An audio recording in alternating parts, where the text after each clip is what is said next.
নমস্কার, আমি পিয়ালি। আমার ভূতের রাজা তিলবর চ্যানেলে আরও একটা নতুন ট্রাভেল ব্লগ সিরিজে আপনাদের স্বাগত জানাই।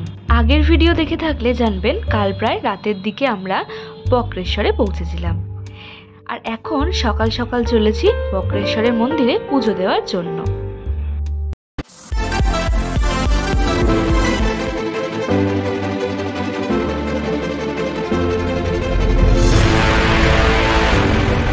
মন্দির যাওয়ার রাস্তার দুপাশ ধরেই রয়েছে বেশ কিছু থাকা এবং খাওয়ার হোটেল, আর মূল গেটের বাইরেই রয়েছে গাড়ি পার্কিংয়ের সুব্যবস্থা।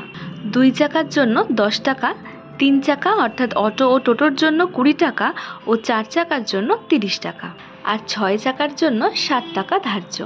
গাড়ি পার্কিংয়ের পাশেই রয়েছে উষ্ণ প্রস্রবণে স্নান করার জন্য টিকিট ঘর। এখান থেকে 5 টাকায় কুপন কেটে আমরা সোজা চলে গেলাম কুণ্ডের দিকে।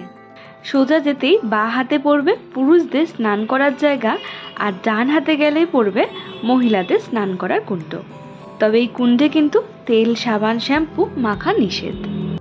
আমাদের পশ্চিমবঙ্গে উষ্ণ প্রস্রবণ বলতে একমাত্র বক্রেশ্বরকে বোঝায়। এখানে মোট 8টি উষ্ণ প্রস্রবণ রয়েছে, যেমন পাপহারা গঙ্গা, খারকুণ্ড, ভৈরবকুণ্ড, অগ্নিকুণ্ড, সূর্যকুণ্ড, শ্বেতগঙ্গা, সৌভাগ্যকুণ্ড। এইগুলোর মধ্যে পাপহারা গঙ্গায় একমাত্র স্নান করা যায়, যার তাপমাত্রা 42 ডিগ্রি সেলসিয়াস। এখানে স্নান করলে রোগ মুক্তিও হয়।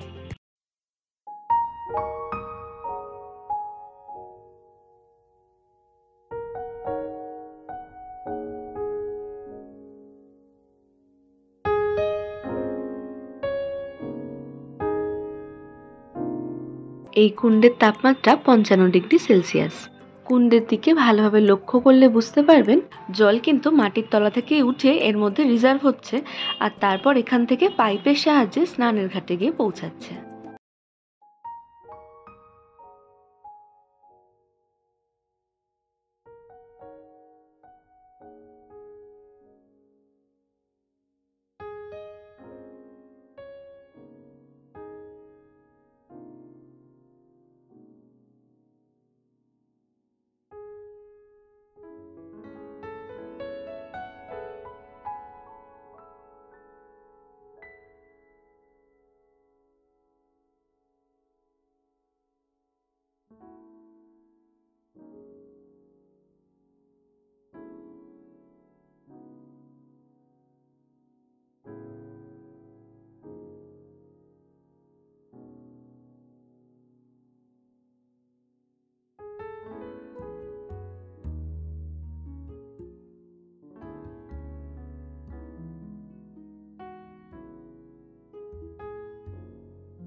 এটি অগ্নিকুণ্ড।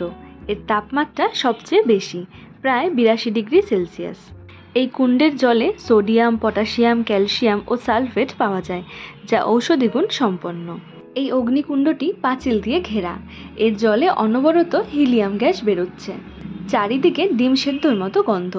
বর্তমানে ভারত সরকারের আণবিক পরীক্ষা বিভাগ এখান থেকে হিলিয়াম গ্যাস সংগ্রহ করছে। কুণ্ডটি তাদের তত্ত্বাবধানে সুন্দরভাবে রক্ষিত। এই জলের কাছে কাউকেই ঘেঁষতে দেওয়া হয় না। ওপর থেকে শুধুমাত্র দড়িতে করে ঘটি বা বালতি ঝুলিয়ে জল তুলে নিয়ে বোতলে ভরে তীর্থসলিল নামে বিক্রি করা হয়, যা বহু রোগ থেকে মুক্তি দেয়। এই জলের বোতলগুলির দাম হয় 10 টাকা ও 20 টাকা। এখানে প্রতিটি প্রস্রবণের কাছেই একটি করে শিবলিঙ্গ আছে। মন্দির চত্বরের বাইরে এবং ভেতরে পুজোর সামগ্রী কেনাকাটির জন্য বেশ কয়েকটি দোকান আছে। এখান থেকে আমরা পুজোর জন্য ডালা নিয়ে পুরোহিত মশাইয়ের সাথে চললাম পুজো দিতে।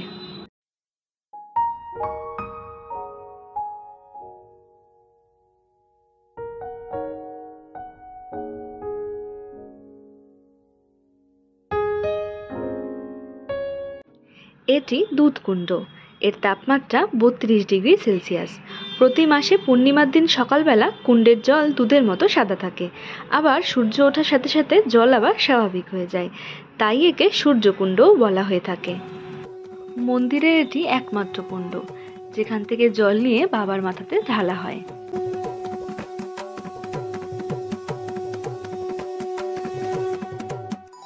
এই কুণ্ডগুলি ছেড়ে কয়েক পা এগোতেই বক্রনাথের মন্দির।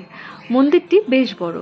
মন্দিরের গর্ভগৃহে ধাতুমণ্ডিত শিলাটি অষ্টবক্রমুনির, পাশে ছোট শিলাটি বক্রেশ্বর মহাদেবের। অষ্টবক্রমণি এখানে শিবের আরাধনা করতেন। তপস্যায় তুষ্ট শিবের আশীর্বাদে মুনি আরোগ্য লাভ করেন। সেই থেকে মুনির সাধনপীঠ বক্রেশ্বর হয়ে ওঠে সিদ্ধপীঠ বক্রেশ্বর। মহাদেব তুষ্ট হয়ে বক্রমুনিকে বলেছিলেন, এই তীর্থে আজ থেকে তোমার পুজোর পরেই ভক্তেরা আমার অর্চনা করবে এবং তোমার নামেই হবে আমার স্থিতি। ভগবান নিজে ছোট হয়ে ভক্তকে বড় করে তোলার এমন সুন্দর উদাহরণ খুব কমই আছে।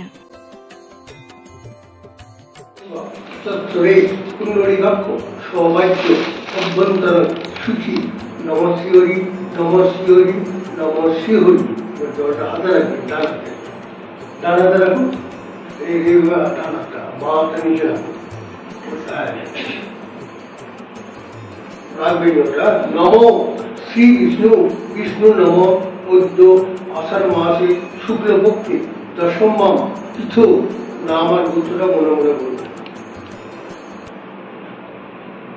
বলেছেন। অস্মিন বক্রেশ্বর ক্ষেত্রে ধর্ম অর্থ কাম মুখ্য চতুর্বর্গ ফল প্রাপ্তি কামনায় দীর্ঘায়ু কামনায় ঈশ্বরায় শিব পূজা কর্মাহম করিষ্যে।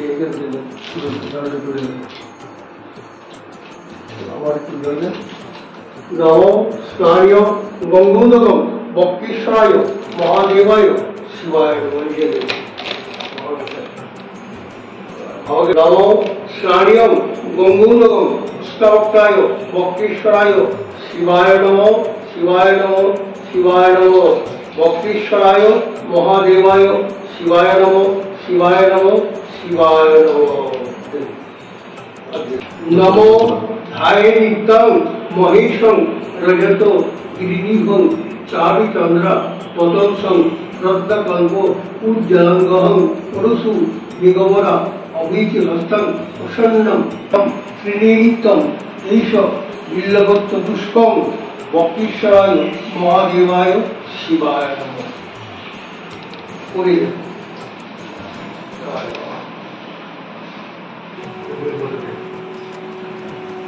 शिवाय शंकाय करणोदय हेतवे निवेदयामि चक्मानं तंगति परमेश्वर विसर्जनम न जानामि क्षमस्व परमेश्वर।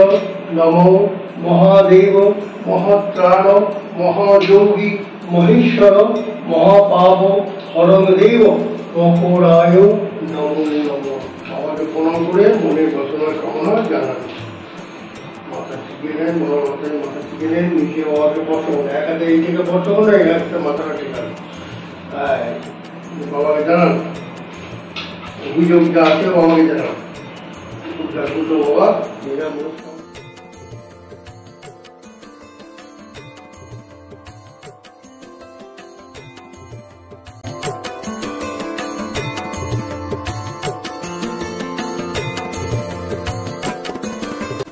একান্ন পীঠের মধ্যে বক্রেশ্বর একটি সতীপীঠ। এখানে পড়েছে সতীর দুই ভ্রুর মধ্যস্থল বা মনস্থান।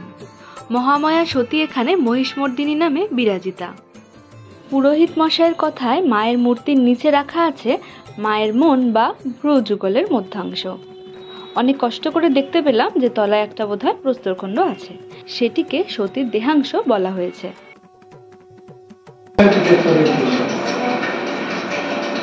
যেখানে যেখানে পড়েছে পাথর হয়ে গেছে, বুঝলেন। নম শ্রী বিষ্ণু বিষ্ণু নম পদ্য আষাঢ় মাসে শুক্লপক্ষে দশম তিথ নাম কামনায় কর্মোন্নতি কামনায় গ্রহ দোষাদি নাশনায় বক্রেশ্বর ক্ষেত্রে তীর্থস্থান দেবী দুর্গায় মোহায়।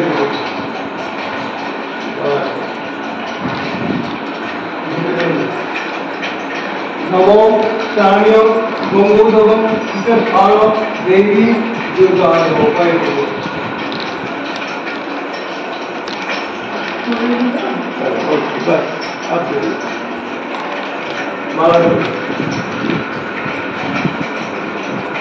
নমো জয়ন্তী মঙ্গলকালী ভদ্রকালী কপালিনী দুর্গা শিবা প্রমাধত্রী সহস্রা এইস জবাপুষ্প মাল্যম পরিধার্যে চিত্তস্থান দেবী দুর্গায় নমঃ।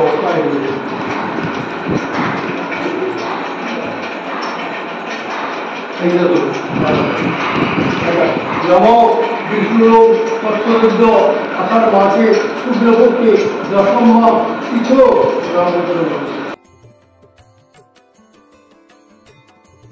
আমরা জানি প্রত্যেকটি সতীপীঠেই একটি করে ভৈরব থাকেন।